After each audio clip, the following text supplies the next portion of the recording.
आज हम देखेंगे आपके क्लास 9 का चैप्टर 1 जिसका नाम है नंबर सिस्टम्स।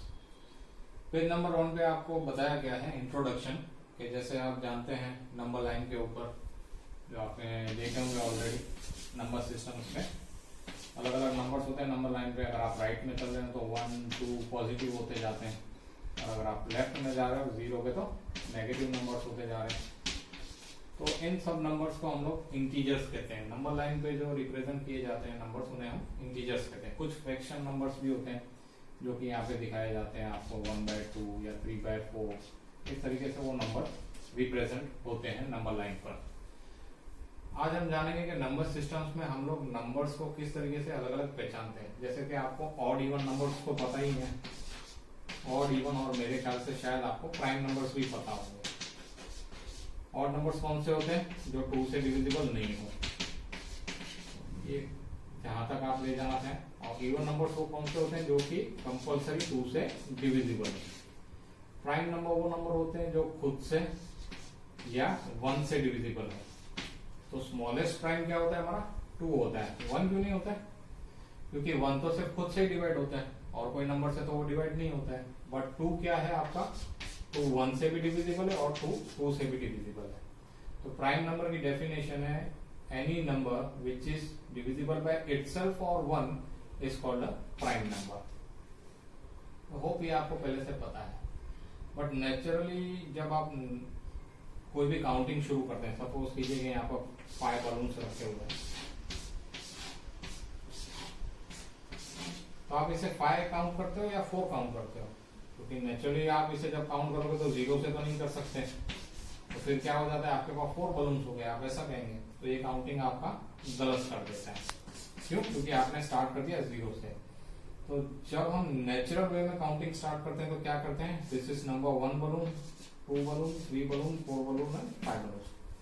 तो जो नंबर्स जब हम नेचुरल काउंटिंग स्टार्ट करेंगे तो वो कैसे होते हैं? 1 2 3 4 5 और इस तरीके से आगे बढ़ते जाते हैं। So these numbers are called natural numbers. क्योंकि हम नेचुरल जो काउंटिंग करेंगे वो नंबर 1 से स्टार्ट करते हैं। तो आई होप आपको पता होगा कि नेचुरल नंबर्स अब हम किससे कहते हैं और इनको डिनोमिनेट कैसे करते हैं? n से। अब कुछ ऐसे नंबर्स भी होते हैं, मतलब जैसे कि 1 2 3 4 5 नंबर है तो इनके अपोजिट नंबर्स भी होते हैं। हमने देखा है इंटीजर्स कि जो मतलब 1 का अपोजिट -1 है, तो जब हम इन दोनों को ऐड करेंगे तो कितना मिलेगा हमें? 0। 2 के अपोजिट वाला नंबर है आपका -2, तो आप जब इन दोनों को ऐड करोगे तो क्या मिलेगा? 0। तो 0 को हम होल नंबर कहते हैं। तो जब आपके नंबर सिस्टम में अगर आप यहाँ पर 0 लगा देंगे तो अब ये नंबर सिस्टम का कौन सा फॉर्म हो गया आपका? Whole numbers. यहाँ पे लिख लेते हैं इसे होल नंबर्स। तो जब नेचुरल नंबर्स में अगर 0 ऐड कर दिया जाए तो they are called whole number और उसे डिनोट कैसे किया जाता है? W से। इसी तरीके से अभी आपने देखा नंबर लाइन पे नेगेटिव नंबर्स भी हैं, तो उनको हम लोग कहाँ डालेंगे? तो नेगेटिव नंबर्स, 0 और पॉजिटिव नंबर्स, नेगेटिव नंबर, 0 और पॉजिटिव नंबर्स को अगर हम इकट्ठा कर लें तो इन प्रकार के नंबर को हम लोग क्या कहेंगे? इंटीजर्स। ठीक है, इसमें कौन कौन से नंबर आएंगे? Negative numbers, positive numbers and including 0। अब इनको रिप्रेजेंट कैसे करते हैं? जैसे नेचुरल नंबर को n करते हैं, होल नंबर को w, तो इंटीजर्स को हम किससे रिप्रेजेंट करते हैं? z से। इतना याद हो जाएगा आपको? ओके। अब इसके अलावा भी कुछ नंबर्स होते हैं। सारे नंबर्स केवल 0 1 2 3 4 5 या नेगेटिव या पॉजिटिव नहीं होते। कुछ ऐसे नंबर्स होते हैं जैसे कि 3/5 हो गया, 4/7 हो गया, जिसे हम लोग फ्रैक्शन कहते हैं या फ्रैक्शन रेशनल नंबर्स कह सकते हैं। क्योंकि इनका फॉर्म कैसा होता है? p/q। p/q मतलब ऊपर कोई और नंबर होता है, नीचे कोई और नंबर होता है। तो जब हमें इस प्रकार के नंबर मिलते हैं तो हम इन्हें क्या कहते हैं? Rational numbers. अब रेशनल नंबर्स के लिए भी हमें कुछ ना कुछ तो डिनोट करना पड़ेगा, नहीं तो हम कैसे पहचानेंगे कि ये रेशनल नंबर्स हैं? या हर बार हम बड़ा सा इतना रेशनल नंबर्स नहीं लिखते हैं, तो इसके लिए लेटर Q दिया हुआ है। Rational numbers are represented by the letter Q। अब हर इंटीजर को आप रेशनल नंबर में शो कर सकते हैं? तो हाँ, हम कर सकते हैं, क्योंकि -3 को मैं -3/1 कर सकता हूँ, 2/1 लिख सकता हूँ 2 को, 3/1 लिख सकता हूँ। तो हर इंटीजर को हम बोल सकते हैं कि वो एक रेशनल नंबर है, but her rational number integer है ये बोलना गलत हो जाएगा। तो हम देखते हैं अभी आपका बुक का एग्जाम्पल नंबर 1। आपका बुक का एग्जाम्पल नंबर 1 है, are the following statements true और फॉल्स, गिव रीजंस। जिसका पहला सवाल है, every whole number is a natural number. तो होल नंबर्स में हमने देखा था 0 1 2 3 4 5 सब नंबर्स आ रहे हैं। तो 1 2 3 4 5 को हम नेचुरल नंबर कहते हैं, बट एवरी होल नंबर, तो होल नंबर तो 0 से स्टार्ट होता है, but 0 is not a whole number, and so every whole number is a natural number is a false statement. क्योंकि नेचुरल नंबर तो किससे स्टार्ट होता है, 1 से, और 0 होल नंबर है बट ये नेचुरल नंबर नहीं है। So the statement which is given that every whole number is a natural number is a false statement। क्योंकि 1 2 3 4 5 नेचुरल नंबर्स हैं, वो होल नंबर्स में आते हैं, बट 0 एक नेचुरल नंबर नहीं है, नेचुरली हम 0 से काउंट नहीं करते। That is why the first statement answer is false. Second है, every integer is a rational number. तो दैट इज ट्रू, क्योंकि इंटीजर्स कौन कौन से नंबर होते हैं, +1 +2 -1 -2 -5, ये सारे नंबर्स, या 0 भी ले सकते हैं हम लोग इसके अंदर। तो ये सारे के सारे नंबर्स को मैं 1/1 या 2/1 या -1/1 सबके नीचे 1 रखूं तो भी कोई प्रॉब्लम नहीं होगा। तो ये सारे के सारे कैसे हो गए, p/2 के फॉर्म में हो गए।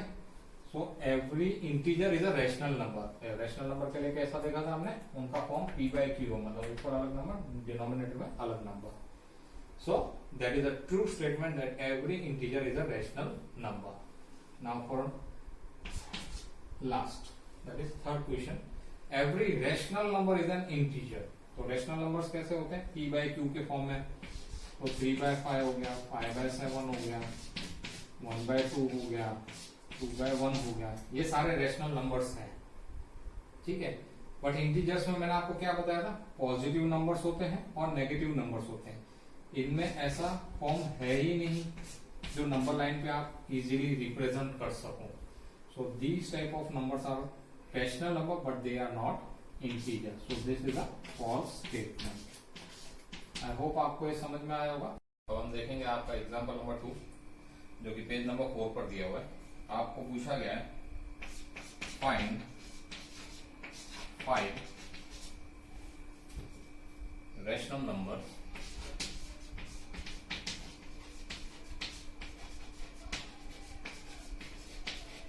between 1 and 2।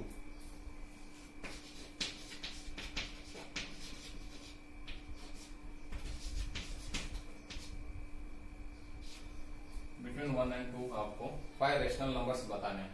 रेशनल नंबर कौन से फॉर्म में होते हैं हमें पता है, p/q के फॉर्म में। तो सपोज कीजिए कि मैं बोलता हूँ हमें रेशनल नंबर, हर एक नेचुरल नंबर भी आपका रेशनल नंबर है, वो हम पहले भी पढ़ चुके हैं, हर एक इंटीजर आपका रेशनल नंबर है। तो अगर मैं आपको कहूं 1 और 3 के बीच में कौन सा नंबर आता है, तो आप क्या बोलेंगे, 2। मैं आपको बोलूं 5 और 7 के बीच में कौन सा नंबर आता है, तो आप क्या कहेंगे, 6। तो ये आता कैसे है, आप क्या करते हैं, इन दोनों को प्लस कर लेते हैं, तो 3 + 1 4 हो जाता है, और उसका हाफ कर देते हैं, मिड वैल्यू निकाल लेते हैं, तो क्या आ गया, 2। सिमिलरली जब आप 5 + 7 करते हैं तो कितना आ जाता है, 12, और 12 का हाफ कर लेते हैं तो मिड वैल्यू मिल जाता है आपको 6।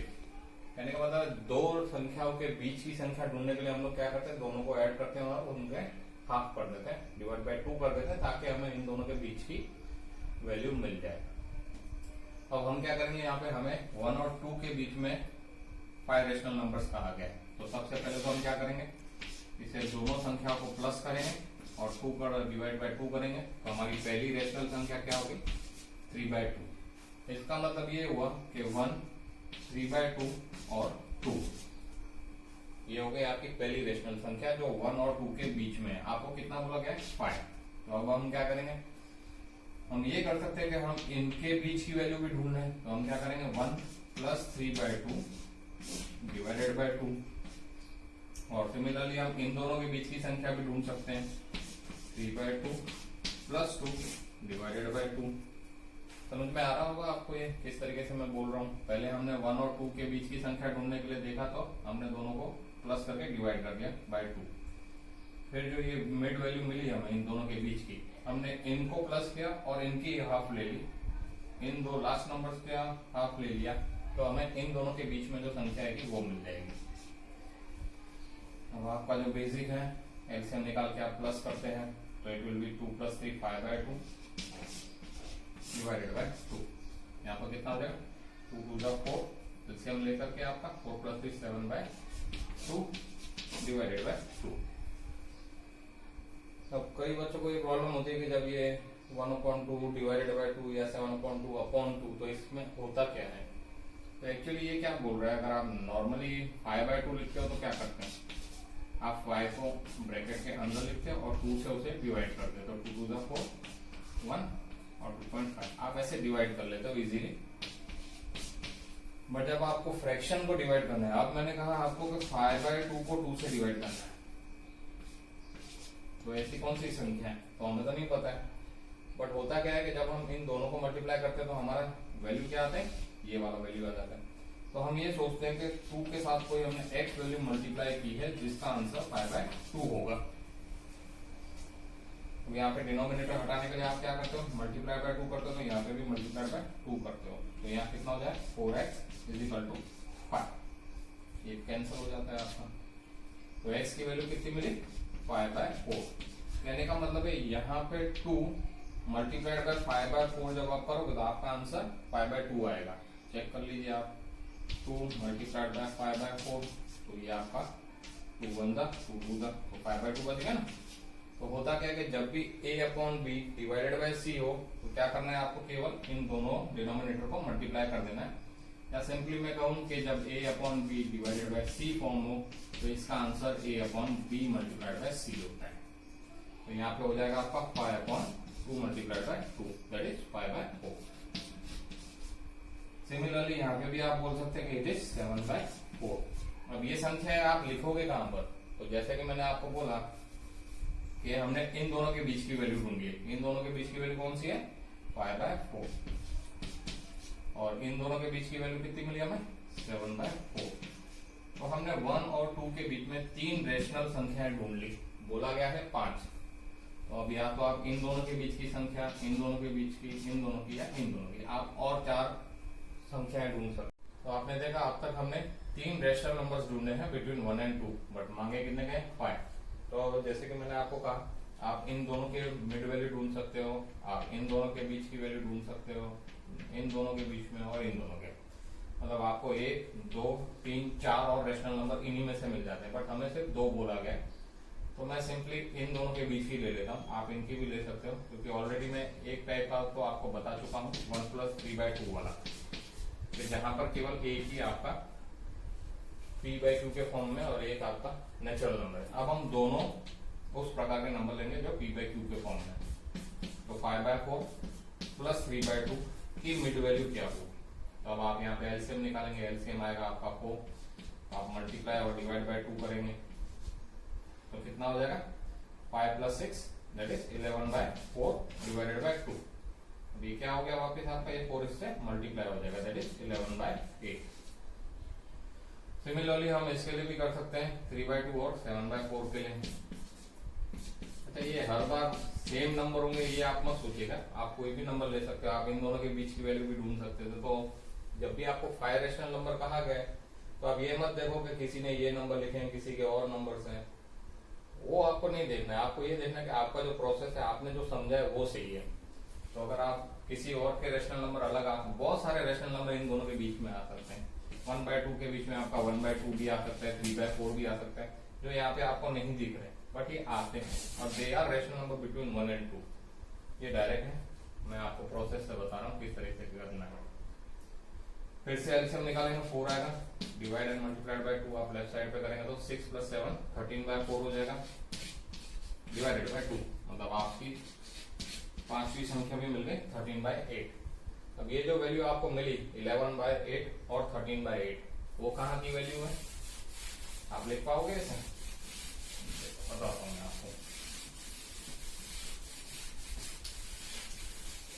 अब ये 11/8 हमने किसकी वैल्यू ढूंढी थी, इन दोनों के बीच की, तो होगा कैसे लिखने का आपका 1 5/4, फिर आएगा 11/8 उसके बाद 3/2, उसके बाद आपने इन दोनों के बीच की वैल्यू ढूंढी जो मिली आपको 13/8, और फिर आ गया आपका 7/4 और आखिरी नंबर 2। तो आपने 5 रेशनल नंबर ढूंढ लिए 1 2 3 4 और 5 बिटवीन 1 एंड 2। होप ये मेथड आपको समझ में आया होगा। जब आप इनको डेसिमल में भी कर देखेंगे तो आपको मालूम पड़ेगा कि ये वैल्यू से ये वैल्यू बड़ी है, इस वैल्यू से ये संख्या बड़ी है, और इसका जो आंसर होगा उससे ये बड़ी है। ये बढ़ता जाएगा क्योंकि ये 1 से लेकर 2 तक बढ़ रहा है। चलो मैं आपको डेसिमल में भी आपका इनको आंसर बता दूं कि कैसे मैं बोल रहा हूँ कि ये बढ़ रही है और मैंने क्यों इनकी प्लेसमेंट यहाँ पर की। क्यों मैंने 11/8 को पहले नहीं लिखा, क्योंकि इसकी वैल्यू इससे ज्यादा है।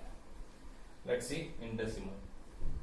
तो जब आप 5/4 करते हो, मतलब 5 को 4 से डिवाइड करना है, 4 1 जा 4 माइनस करेंगे 1 बच गया, आपका पॉइंट लगाएंगे 0 आ जाएगा, 4 2 जा 8 2 बच गया, तो पॉइंट है तो एक और 0 ले सकता हूँ 1.25।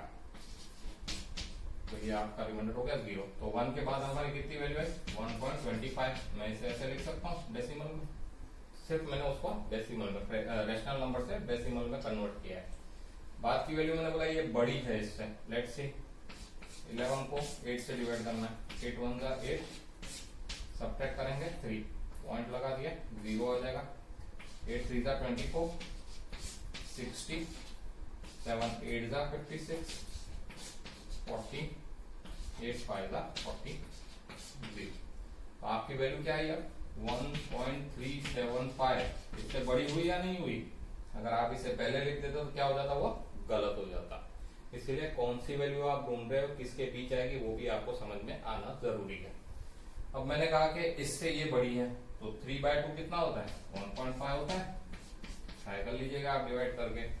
तो देखिए आपकी संख्या बढ़ रही है और मैंने इसीलिए उनकी प्लेसमेंट भी उस हिसाब से रखी है। मैंने किसी भी नंबर को बीच में ऐसे नहीं लिख दिया है, हर एक स्टेप मैंने आपको बताया था। 5/4 1.25, फिर 3/2 1.5 और 7/4 आपका अभी देखते हैं कितना है। तो इन दोनों के बीच की संख्या कितनी है 1.375। आप ऐड करके भी देख लोगे और डिवाइड करेंगे तो आपका वैल्यू आएगा 1.375, 1.25, 1.5, 75 और 2.75। जब आप इसको डिवाइड करेंगे 2 से तो कितना आएगा 1.375। समझ में आया होगा आपको? इतना फास्ट आपको बता रहा हूँ, बट ये एक्चुअली बेसिक है जो आपके माइंड में क्लियर होगा। अब हम देखते हैं 13/8 और 7/4 की वैल्यू कितनी होती है डेसिमल में। 13/8 मतलब आपको 13 को 8 से डिवाइड करना है। 8 1 टाइम्स 8 जाएगा, कितना बच जाएगा 5, पॉइंट लगाएंगे यहाँ पे 0 आ जाएगा। 7 8 जा 56, 8 6 जा 48, कितना बचा 20, 2 जा 16, 40, 8 5 जा 40। तो ये वैल्यू कैसी है, इससे बड़ी हुई है नहीं 1.5 से? ये देखिए 1.625। अब 7/4 इससे बड़ा है या नहीं वो भी देख लेते हैं। तो आपको क्या करना है 7 को 4 से डिवाइड करना है। 4 2 जा 8 हो जाएगा, तो 4 1 जा 4, माइनस करेंगे 3, पॉइंट लगाएंगे 0 आ जाएगा। 4 7 जा 28, 20, 4 5 जा 20, रिमाइंडर बच गया 0। तो आपकी ये वैल्यू कितनी है 1.75। तो जब मैंने पहले 1 लिखा, फिर 1.25 लिखा है, फिर 1.5 लिखा है और फिर मैंने 1.75 लिखा है। ये सारी वैल्यू 1 और 2 के बीच में है, बट हमें डेसिमल में नहीं दिखाना था, इसीलिए मैंने आपको एक प्रोसेस बताया कि रेशनल में, बट वो लिखने कैसे हैं। आप आगे पीछे अंकों को नहीं रख सकते हो। अगर 1.375 पहले लिख दिया, 1.25 बीच में लिख दिया तो वो गलत हो जाएगा। होप इससे आपको क्लियर होगा। ये डेसिमल इसीलिए बताया आपको कन्वर्ट करके, ताकि किसकी वैल्यू कहाँ रखनी है वो भी आपको ध्यान रखना है, न कि केवल आंसर लाना। अब हम देखेंगे इसी प्रॉब्लम को दूसरे सॉल्यूशन से। पहले हमने जो सॉल्यूशन लिया था वो कौन सा था, मिड वैल्यू वाला। मतलब हमें दी गई संख्याओं के बीच की संख्या हम लोग ढूंढ करके रेशनल नंबर्स बताते थे। बट क्या ऐसा मेथड है कि हम डायरेक्टली भी बता सकते हैं? तो हाँ, एक अल्टरनेट मेथड है जिससे हम इसका, आपको कहा कितना गया ढूंढने के लिए 5 रेशनल नंबर बिटवीन 1 and 2। तो इस 1 को मैं पहले, तो मुझे 5 रेशनल नंबर चाहिए, तो मैं इसमें 5 ऐड कर दूंगा स्टार्टिंग नंबर में। 5 + 1 6। ये मेरा क्या हो जाएगा, रेशनल नंबर के लिए डिनोमिनेटर हो जाएगा। तो अगर ये मेरा डिनोमिनेटर है तो मेरा न्यूमरेटर क्या होना चाहिए कि 1 आ जाए। तो 1 को मैं डिनोमिनेटर अगर 6 है तो ऊपर क्या होना चाहिए, 1 आएगा 6, ऐसा लिख सकता हूँ क्योंकि 6/6 1 होता है। सिमिलरली मुझे डिनोमिनेटर 6 ही रखना है तो न्यूमरेटर क्या होना चाहिए, नेचुरली 6 2 जा 12 होना चाहिए क्योंकि तभी 2 बचेगा। तो अब हमें मालूम पड़ गया कि हमें 6/6 और 12/6 के बीच की संख्याएं ढूंढनी है। तो वो कौन कौन सी हो जाएंगी अभी आप इजीली लिख सकते हो, दैट इज 7/6, 8/6, 9/6, 10/6 और 11/6। इनमें जो आपको कॉमन निकालना है वो भी आप निकाल सकते हैं, जैसे कि 2 3 जा 2 4 जा 3 3 जा 3 2 जा, फिर आप इसे कर सकते हैं 2 5 जा 2 3 जा और 11/6। अब हमने जो पहले नंबर्स ढूंढे थे वो अलग दिख रहे होंगे आपको, और अभी जो नंबर ढूंढे हैं वो अलग दिख रहे हैं। मैंने आपको इसीलिए कहा कि नंबर 1 किसी भी दिए गए दो नंबर्स के बीच में इनफाइनाइट रैशनल नंबर्स होते हैं। इनफाइनाइट मतलब आप जितने चाहें आप उतने नंबर्स उनके बीच में लिख सकते हैं। The answer can not be same every time, it can be different from your other classmate, but if you know the method then it is correct. Hope आपको ये मेथड भी समझ में आया होगा।